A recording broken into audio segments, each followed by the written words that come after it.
The African National Congress registers its firm rejection of the United States government's decision to grant refugee status to 49 individuals self-identifying as Afrikaners. Let it be categorically stated that there are no Afrikaner refugees in South Africa. No section of our society is hounded, persecuted, or subject to ethnic victimization.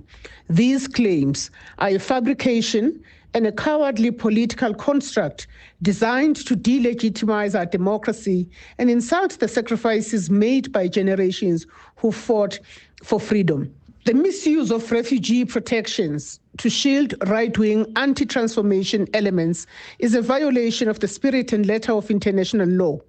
Millions around the world face real persecution, and they are the ones deserving of sanctuary, not those offended by a democratic society working hard to redress the injustices of the past.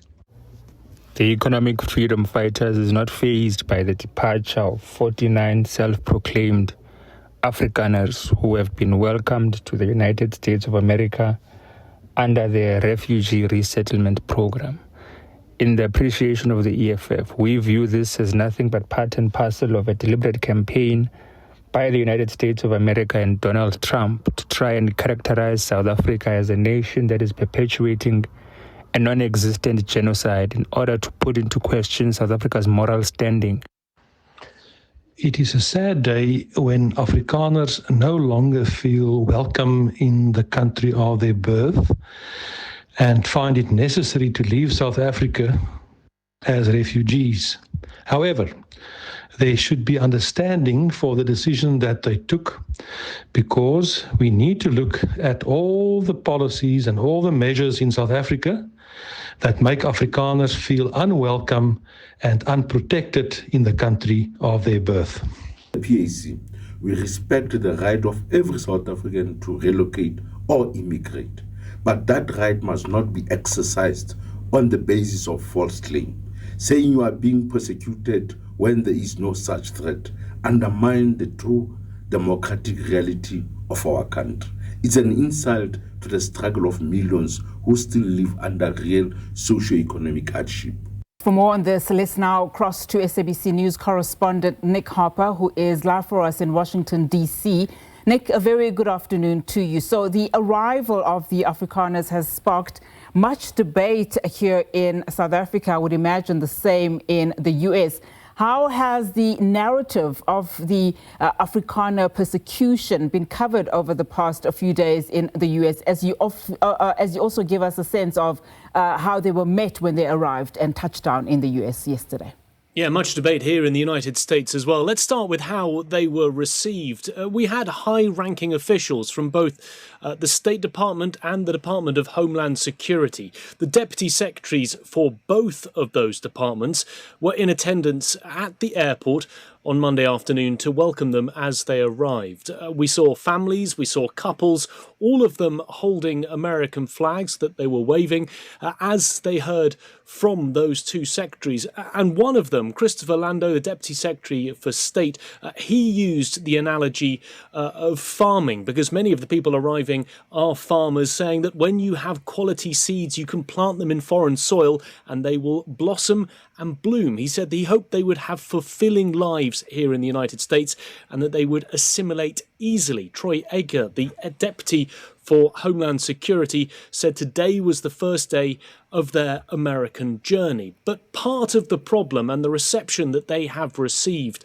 not at the airport, but in discussion on cable news channels, on social media, is really pushing back against this narrative that they are, as the Trump administration says, refugees, that they have been racially persecuted in South Africa.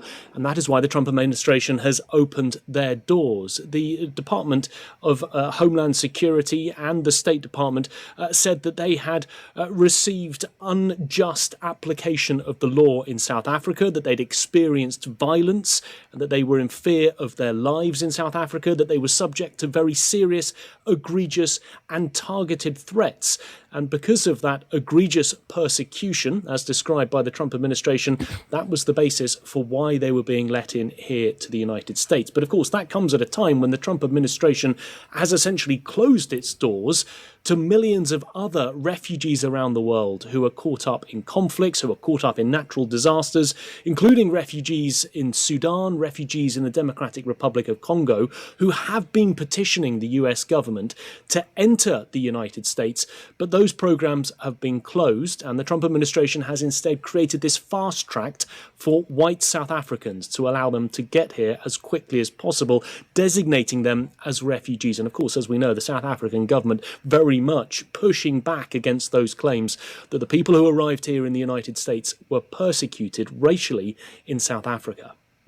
I mean, let's talk about then, just those deepening relations between the US and South Africa, and talk about statements made by President Trump confirming, that South Africa's leaders were traveling to meet him next week. That's also what we are hearing here, but that he would not attend the G20 leaders meeting in Johannesburg in November of this year unless the situation is taken care of. What might we expect then to see next week? What are you hearing on your end?